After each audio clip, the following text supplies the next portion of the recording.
discussion about electrical resistance. Now we shall discuss about SI unit of resistance.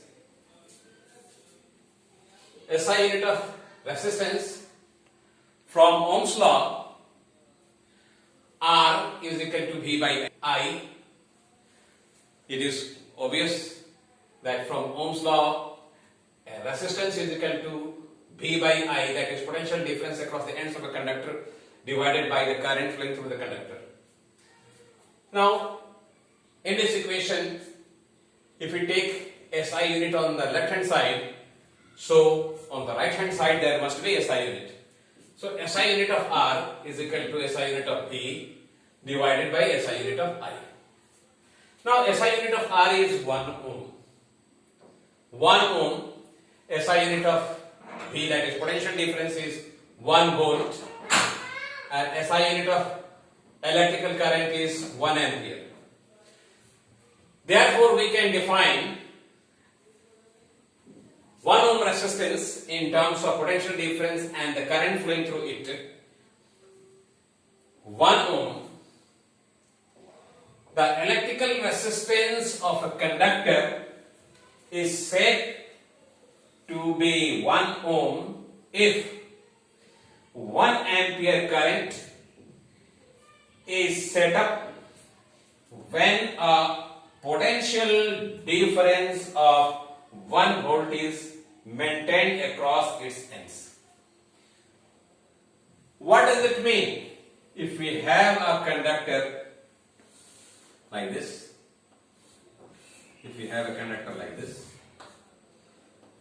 this is the end A and this is the end B, this is the potential at end A and this is the potential at end B. If current is flowing through this conductor, then how can we say that the resistance of the conductor is 1 ohm? If the current flowing through it is 1 ampere and VB minus VA is equal to 1 volt,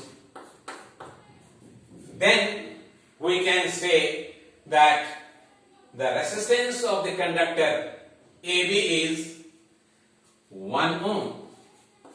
Resistance is equal to 1 ohm. Resistance of the conductor is 1 ohm. So here we take the description of resistance as an electrical property in terms of potential difference across the ends and the current flowing through the conductor.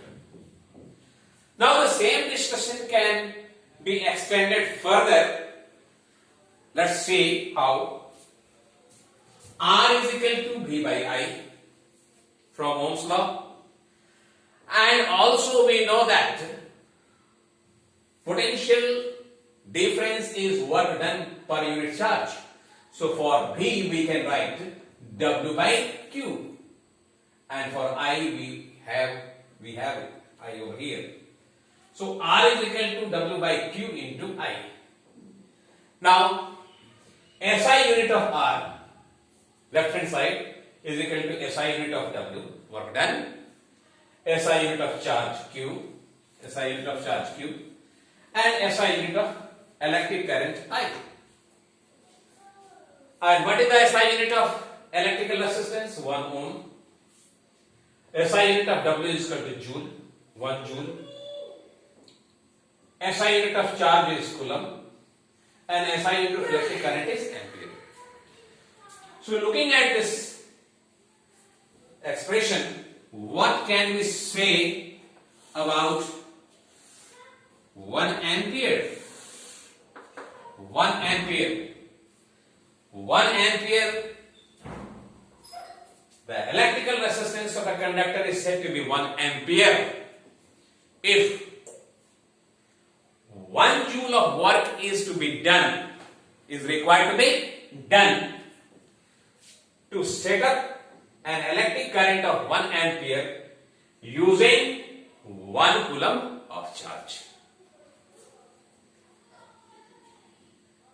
the electrical resistance of the conductor is said to be 1 ohm if 1 joule of work is done to set up a current of 1 ampere using 1 coulomb of charge. From this thing, it is obvious that to set up 1 ampere current using 1 coulomb of charge, if more work is done, it means the conductor has more tendency to oppose the flow of current charge. If less work is required to be done to set up unit current at the expense of unit charge, it means the conductor has less tendency to oppose the flow of electric charge. So from this discussion, we get a bit more clear idea why do we take the proportionality constant as R. Why do we symbolize it as R? R for resistance. So in terms of this, we can write 1 ohm as 1 ohm. The electrical resistance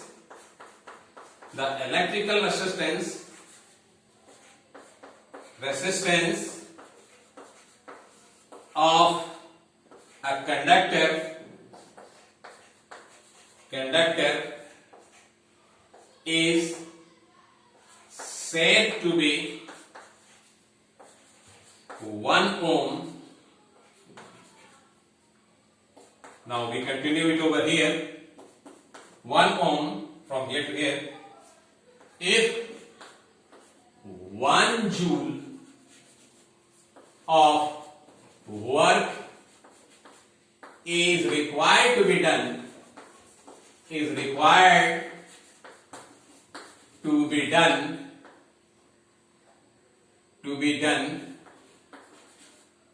to set up a current of 1 ampere current to set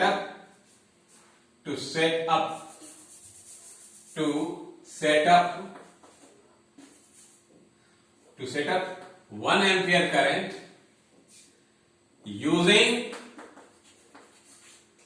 1 coulomb of electric charge. So this discussion also reveals that the constant of proportionality which appears in the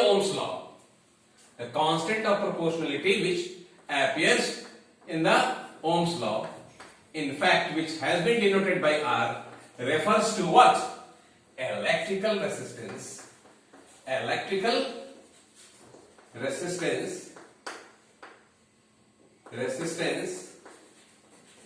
of the conductor.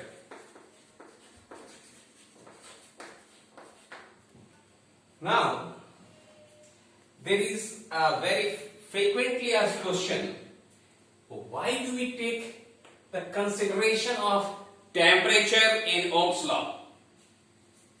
Why do we consider Ohm's law under constant temperature?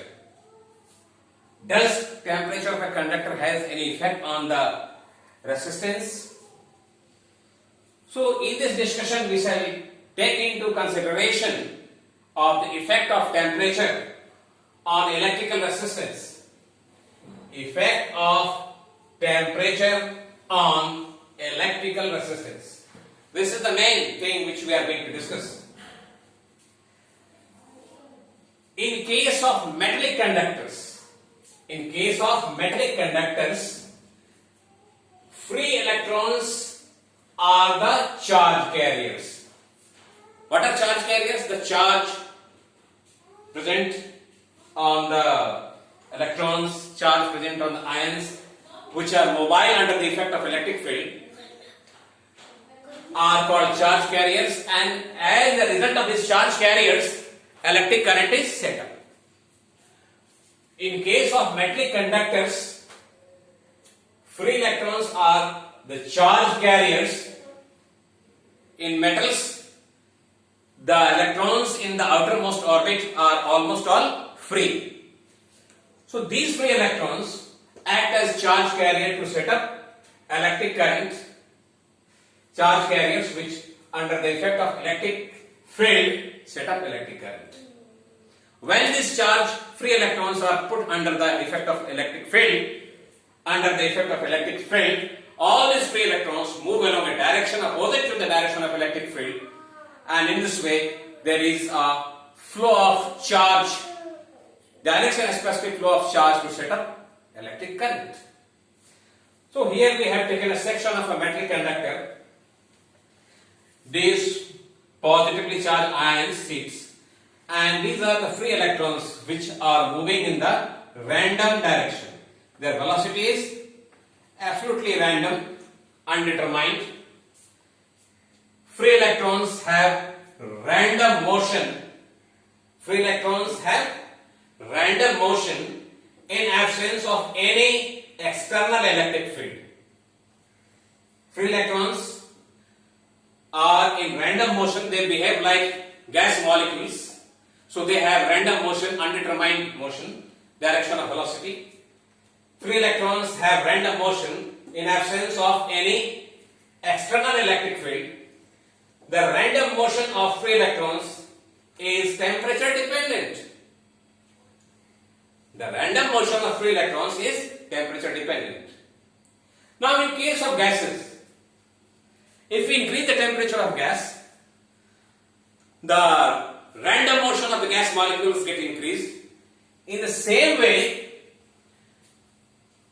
with the increase in temperature of conductor, metallic conductor, the random motion of free electrons also get increased. So from here, we come over here. More the temperature, more is the random motion. More the temperature, more is the random motion. More the temperature of the conductor, metallic conductor, more become the temperature of, more become the random motion of free electrons. So this is one of the factor which determines the motion of the free electrons. Now we shall consider the motion of free electrons under the effect of electric field. This is the piece of a conductor which has been connected to a battery. This is the positive terminal, this is the positive terminal, and the electric field is set up in this direction. And when electric field is set up from positive terminal to negative terminal,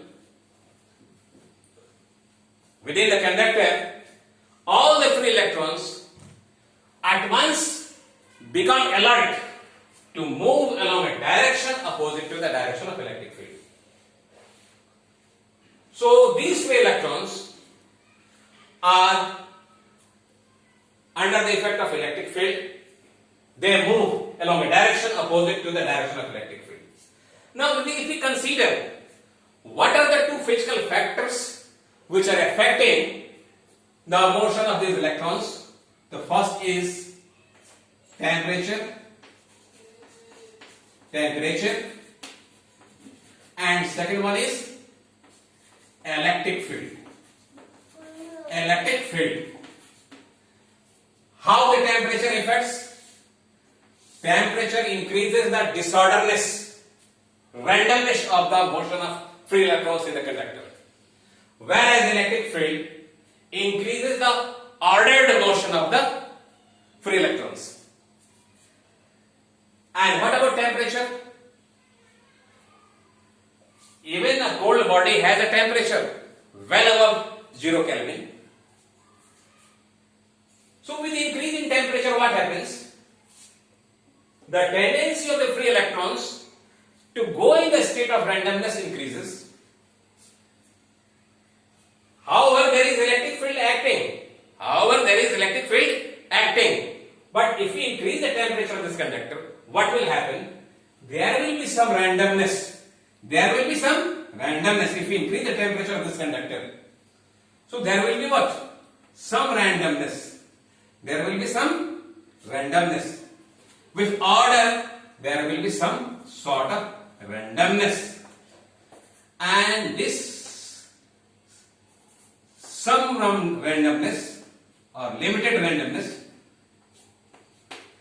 will decrease the main free path, that is distance traveled by the free electrons without suffering any collision either with the positively charged sheet of ions or another electrons. So with the increase in the randomness due to increase in temperature, even in presence of electric field, there is decrease in the main free path, that is electrons have to come across some sort of collision either with another electron or a sheet of positive ions. As a result, the frequency of collision increases. So this creates a hindrance. This creates a hindrance to the movement. The movement of free electrons is not as smooth, even in presence of electric field, when the temperature of the conductor is low. When the temperature of the conductor is low, randomness, thermal randomness or randomness due to temperature is less. So there is more ordered flow of electrons. When the temperature of the conductor is increased, even in presence of electric field, there is some sort of disorder created due to heat, increase in temperature, and that disorder creates hindrance in the movement of electron, and that hindrance in the movement of electron, obstruction in the movement of electron, increases the resistance. So this is all about the effect of temperature in nutshell. My dear students, when you will go to class 12, we shall discuss the same thing in greater detail.